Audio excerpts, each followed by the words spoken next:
세종 부동산의 모든 것 세부TV를 시청해 주셔서 감사합니다. 오늘은 최우선 변제권과 우선 변제권에 대해서 설명해 드리려는 시간을 갖도록 하겠습니다. 전월세 계약을 진행을 하면서 전세권 설정을 하지 않다 보니까 보증금을 떼이는 경우가 상당히 많이 발생을 했습니다.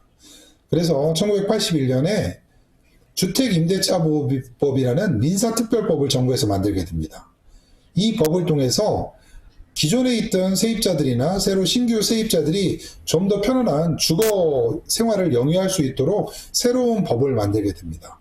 여기에 주택임대차보호법에 가장 큰 많이 사용되는 단어와 가장 큰 장점이 최우선 변제권과 우선 변제권입니다. 최우선 변제권과 우선 변제권이 말이 좀 비슷합니다. 그래서 좀 헷갈려 하시는 분들이 계시는데, 먼저 이제 최우선 변제권이나 우선 변제권을 이야기하기 전에 먼저 알아야 될 단어가 있습니다. 대항력이라는 단어입니다.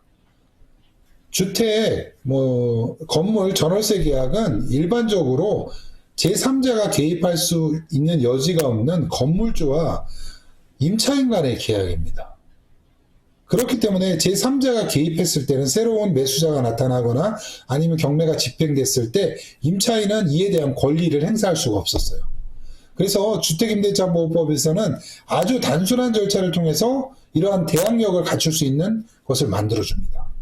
그래서 대항력을 인정을 받으시려면 아주 단순하게 두 가지 정도만 있으시면 됩니다. 첫 번째는 건물을 인도받으시면 이사를 가시게 됐죠. 인도를 받으시고, 두 번째는 전입신고만 하시면 대항력이 인정이 됩니다. 대항력이 인정이 되면 어떤 효력이 발생하냐면 최우선 변제권이라는 효력이 발생을 합니다. 즉, 최우선 변제권을 행사하기 위해서 꼭 필요한 것은 대항력밖에 없습니다.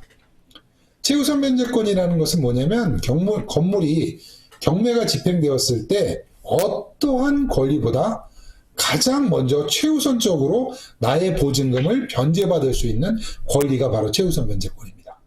단 전체의 금액에서 보장받는 건 아니고요. 경락가에서 50% 이내에서만 분배가 되기 때문에 그 점은 참고해 주시면 되고요.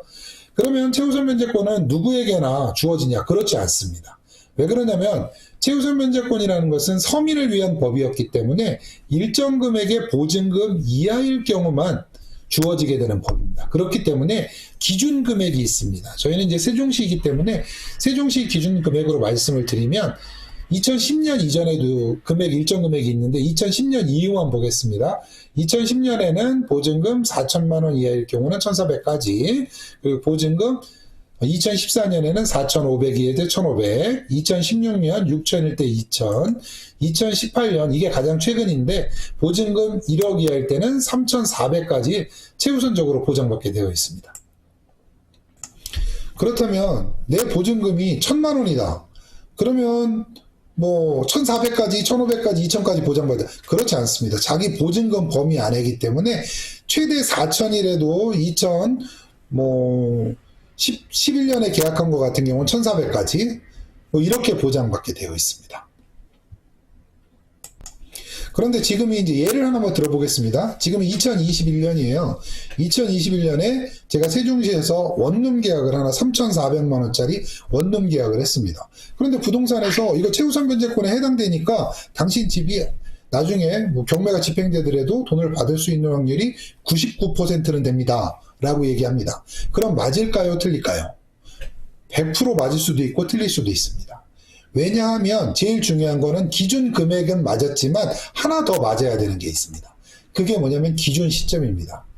언제 이게 기준으로 1억이냐, 6천이냐, 4,500이냐 이게 기준이 됩니다. 이 기준 시점은 담보물건 설정일자입니다. 우리가 일반적으로 담보물건이라 하면 저당권, 근저당권, 가등기 담보권 이런 담보가 들어간 물건들이기 때문에 이 기준이 언제 되어 있냐. 2021년 현재 계약을 했다 해도 이 건물의 근저당 설정이 예를 들어서 2017년에 돼 있다면 기준 기간인 2016년부터 2018년 사이에 있는 보증금 6천 이하일 경우 2천이기 때문에 3,400에 계약을 했다 해도 이 사람이 최우선적으로 받을 수 있는 건 2,400이고요. 못 받은 1,300은 순위로 넘어갑니다. 그렇기 때문에 이 기준 시점을 정확히 판단하셔야 됩니다. 오늘 제일 중요한 게 이 기준 시점 판단하는 겁니다.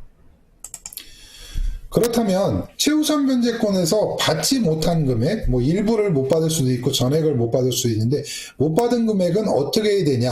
우선 변제권에서 보호를 해줍니다. 우선 변제권은 우리가 이제 최우선 변제권이랑 우선 변제권이 좀 헷갈리는데 우선 변제권은 이름을 바꿔서 순위 변제권이라고 하시면 됩니다. 즉 근저당 설정된 거, 앞에 전 세입자, 뭐 압류 걸린 거 쭉 이렇게 보다 보면 그 후에 내가 들어갔을 때 내가 이 앞순위 이후의 순위가 되는 거예요. 그러니까 순위별로 변제받을 수 있는 권리입니다. 그러니까 내 순위가 매우 낮게 있다면 변제받기가 상당히 어려워집니다. 그렇다면 우선 변제권을 누구에게나 주느냐? 아닙니다. 아까 최우선 변제권은 대항력이 있어야 되듯이 우선 변제권도 요건이 필요합니다. 일단은 대항력은 의무적으로 갖춰야 되고요. 두 번째로 하나 더 있습니다. 그게 뭐냐면 여러분들 제일 많이 하시는 확정일자입니다. 확정일자는 뭐 주민센터에서 면사무소나 동사무소죠. 뭐 이런 곳에서 확정일자 날인을 받거나 아니면 뭐 계약서를 스캔을 떠가지고 인터넷 등기소를 통해서도 확정일자를 받으실 수 있고요. 공증사무실, 뭐 변호사나 법무사가 하는 공증사무실을 통해서도 확정일자를 받으실 수 있습니다. 이렇게 대항력과 확정일자를 가지셔야 우선 변제권이 행사되고 내 순위라도 기다려 보실 수 있는 겁니다. 이렇게 최우선 변제권이나 우선 변제권을 통해 가지고 나의 보증금이 전액 보장받을 수 있느냐? 그렇진 않습니다. 최우선 변제권을 통해서도 못 받으실 수도 있고요. 최우선 변제권 이내에 있어도 못 받으실 수도 있고요. 우선 변제권은 더더욱 못 받을 가능성이 많습니다. 그렇기 때문에 제가 누누이 말씀드리지만 전세 계약은 상당히 안전한 집을 찾아가야 됩니다. 제가 전세 계약을 설명할 때 꼭 드리는 말씀이 있습니다. 첫 번째도, 두 번째도, 세 번째도 전월세 계약은 안전입니다. 집의 수준이나 이런 퀄리티들이 좀 떨어지더라도 기왕이면 안전한 집을 선택하시는 게 가장 맞다고 저는 생각이 듭니다.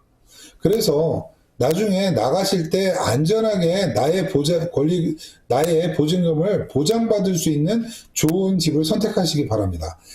오늘은 전월세 계약의 중에서 가장 중요한 최우선 변제권과 우선 변제권에 대해서 설명해 드렸습니다.